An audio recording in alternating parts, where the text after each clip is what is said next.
Мен оның жүзінен қорқынышты көрдім, дейді Камару Усман. Бүгін жеңілдім деп есептемеймін, дейді Йен Гери. Белалға бұл екеуі де қиындық тудырмайды деп шетелдік пікір қалдырушы осылайша ойын білдірді. Ал Шавкаттың бапкері болса, Шавкат октагонға жарақатымен шықты. Мұндай жағдайда ешқандай жауынгер жекпе-жекке шықпас еді деп назын айтты. Ал октагонға Белалды қарауылдардың кіргізбей қойғанына Конордың мазақ етіп кекетуі бір бөлек тақырып ау шамасы.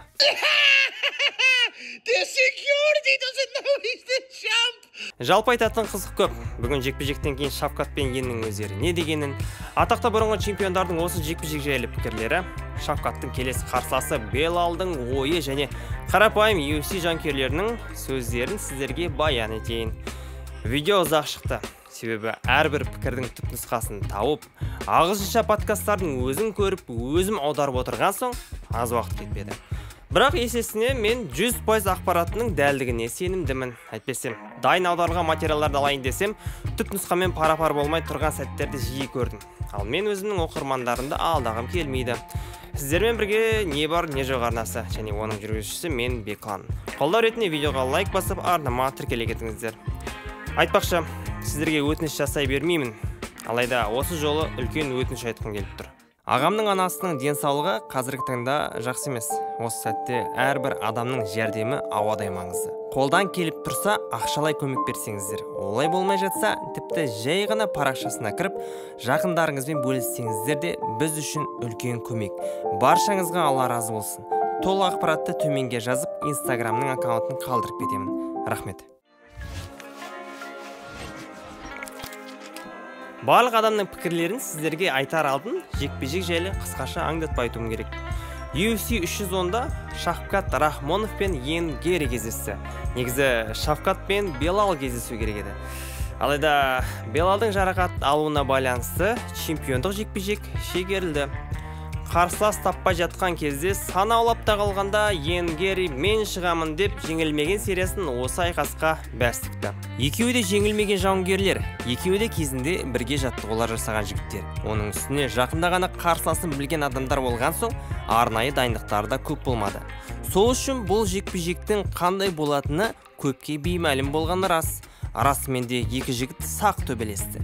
Шавкат сәл сенімдірек болып, шабуылға жиі аттанып отырғаны болмаса, Йен көп шабуылды қайтарып отырды. Соңғы раундта Йен Шавкаттың мойнынан қылқындырып, бәріміздің демімізді тоқтатып қойды. Алайда Шавкат одан да шығып, діттегеніне жетті. Төреші шешіммен жеңсе де, әйтеуір жеңді ғой. Жеңіліп қалама деп қорықты ашығын айтқанда. Ал енді Шавкаттың өзі бұл жекпе-жегі туралы не деді? Жекпе-жек өте ауыр болды. Йен Гери осал қарсылас емес. Төбелеспегеніме 1 жыл болды. Жарақаттар болған соңында көп жаттығулар жасалған жоқ. Сондықтан бұл жекпе-жек чемпиондық жекпе-жекке дейін мен үшін жақсы сынақ болды деп айтуға болады. Құдайға шүкір, мен жеңіске жеттім. Қолымнан келген күштің барлығын салдым, дейді батыр. Ал Йен Гери не деді? Бүгін жеңілдім деп есептемеймін. Мен алыппен, құбыжықпен айқастым және оның да адам екенін көрсеттім. Мен 3 апталық хабарламамен ең қауіпті адамға қарсы шығып, жекпе-жекті құтқардым. Оның жасаған әрекеттерінің барлығын дерлік тоқтаттым деп ойлаймын. Клинчте жеңдім, оның тізелерін тоқтаттым, тұрыста да үстем болдым. Сосын мен тұншықтыру әдістерін де, ауырту әдістерін де жасадым. Шавкаттың жекпе-жектерде бұлай көрінгенін ешқашан көрген емеспіз. Бірде-бір сәтте ол жекпе-жекті уақыттан тыс аяқтайтындай болған жоқ, дейді Йен Гери. Одан кейін сұхбаттардың барысында журналистердің бірі мынандай сұрақ қойды. Сіздер кезінде бірге жаттықтыңыздар. Бұрынғы және қазіргі уақыттағы Шавкатпен қарым-қатынастарыңыз қалай? Дегенге Гери былай дейді. Менің Шавкатпен қарым-қатынасым әрқашан құрметке негізделген. Біз дос болмасақ та, кешкі ас ішпесек те, терең әрі мағыналы әңгімелер айтпасақ та, бірге жаттықтық, бірге өстік, бірге жұмыс істедік, дамыдық және алға жылжыдық. Бүгін біз бір-бірімізге барынша күшті қысым көрсеткен сәт болды. Біз мүмкін болған барлық нәрсені жасай алдық. Оны ешкім соңына дейін жеткізбеген, ешкім оны жеңетіндей көрінбеген. Мен тұрыста да, оның аймағында да жетістіктерге жеттім. Бүгін мен шықтым да шоу жасадым. Мен бүгінгі өнеріме өте ризамын, деп нүктесін қойды ирландиялық жауынгер. Ал өзінің инстаграмына тағы да Шавкат туралы жақсы сөздер айтып, астына құрметтеп қазақшада жазып қойыпты. Титулдық жекпе-жекті жоғалту қауіп тұрса да, Шавкат, сен жекпе-жекті қабылдадың. Саған және сенің талантыңа тек құрмет. Құттықтаймын. Қайтадан кездескенше асыға күтемін. Біз екеуміз де қайсымыздың қауіпті жауынгер екенімізді жақсы білеміз. Ал Шавкаттың келесі қарсыласы Белал Мухаммад не деп жатыр? Олардың бұрын бірге жаттыққаны үлкен рөл атқарды деп ойлаймын. Шавкат ұзақ уақыт бойы шықпаған. Бұл оның бір жыл ішіндегі алғашқы жекпе-жегі және 5 раундтық алғашқы шайқасы. Жекпе-жек басталмай тұруақ мен одан бас озатынды білген едім. Енді маған оны толық бұзу үшін зерттеуге қосымша 25 минут берілді. Мен басым боламын деген қорытындыға келдім. Мен бұл жігіттердің де, дивизиондағы барлық адамдардың да алдындамын. Келесі жолы мені октагонда көргендер мұны түсінеді, деп айтып кетті. Бір қызық айтайын, жекпе-жектен кейін Шавкат Белалды октагонға шақырады.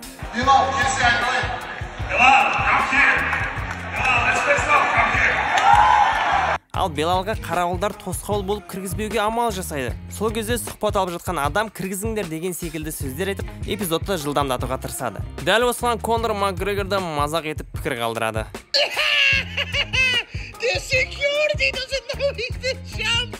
Look at the state of this cunt. The security doesn't know he's the champ. I'm not surprised. Mate. Ал Белалдың өзі бұл оқиғаға былай дейді.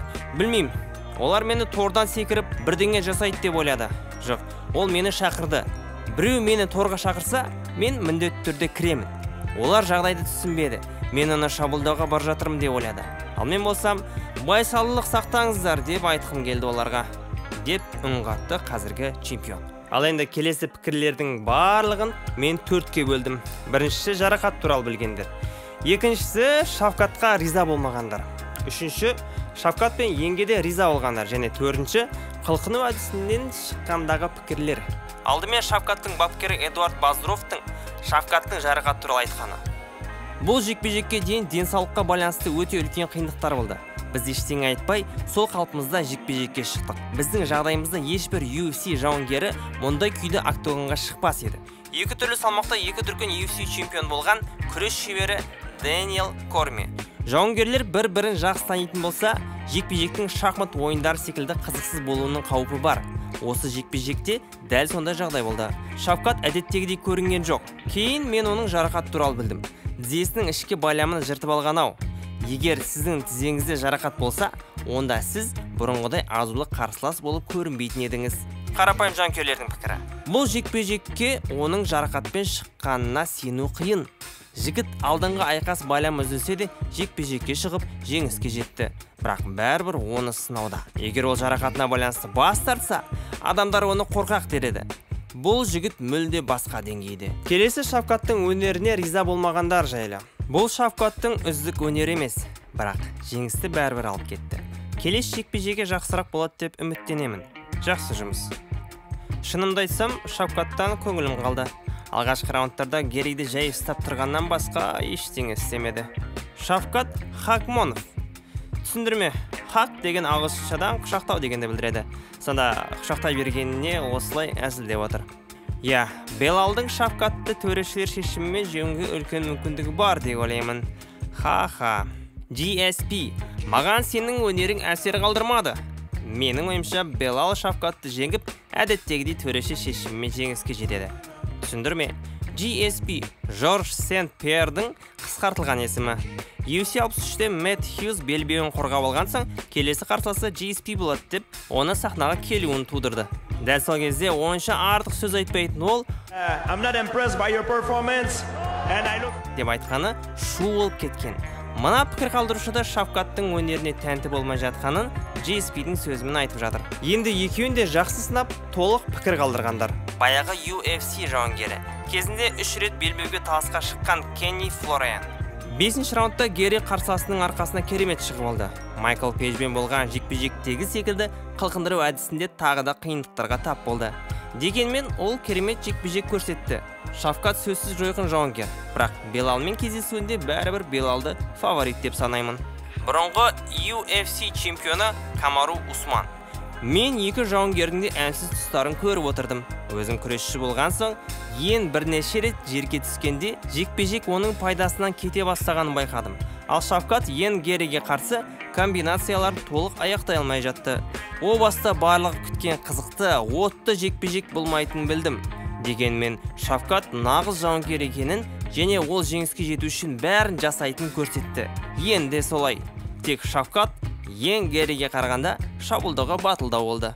UFC-дің екі салмақтағы екі дүркін чемпионы болған. 2008 жылы күресте Олимпиада чемпионы Генри Сехудо.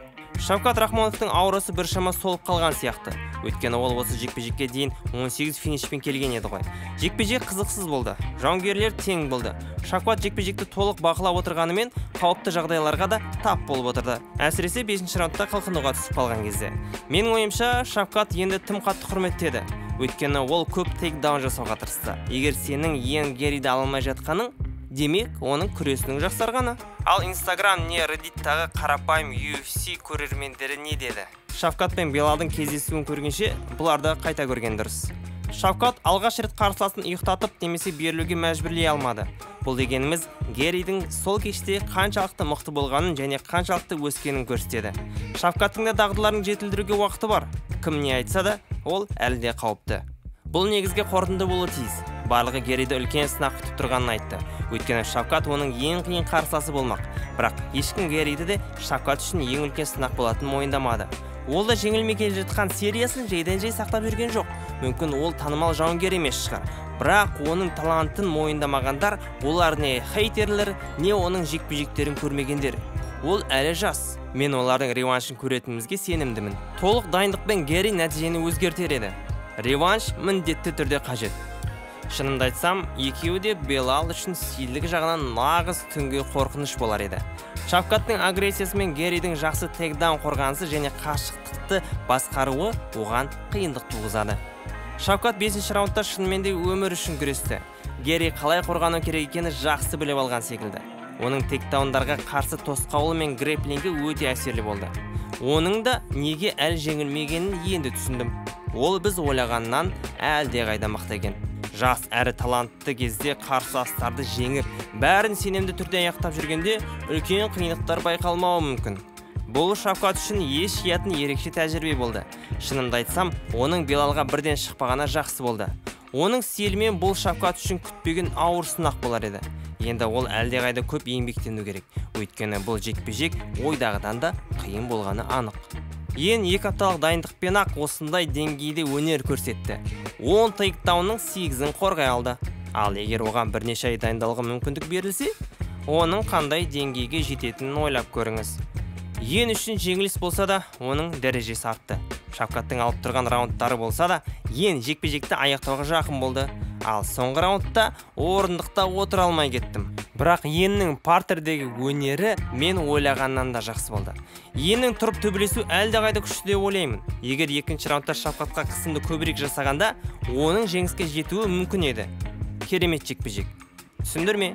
Ен Герриге Чарльз Оливейра осы жекпе-жекке дайындалу үшін көмек берген екен. Шавкат соңғы раундта қылқыну әдісіне түсіп қалды. Бәріміз осы кезде қорыққанымыз рас. Ал басқалар не ойлады екен? Алдымен Шавкаттың өзінің пікірі. Мұндай әдістерден шығу маған оңай, өзімді жақсы сезінемін, дейді ол. Ал оның бапкерінде бәрібір уайым болды. Әрине уайымдадым, бір сәтке жүрек соғысы өте жоғары болды. Бірақ мен не білетінді және неге сенімді екенімді айтайын. Жаттығулар барысында Шавкатқа ешкім ештеңе істей алмайтын. Ол кейде сол тыныштықтыруға өз мүмкіндік беретін. Сондықтан мен Герридің оған ауыртпа әдіс жасай алмайтынына сенімді болдым. Бірақ екінші жағынан уайым кеткен жоқ. Бұл UFC бәрі болуы мүмкін. Мықты қарсыластар, үлкен жауапкершілік және адам күшінің сарқылатын кезі, яғни жекпе-жектің соңы. Камару Усманда пікірсіз кетпеді.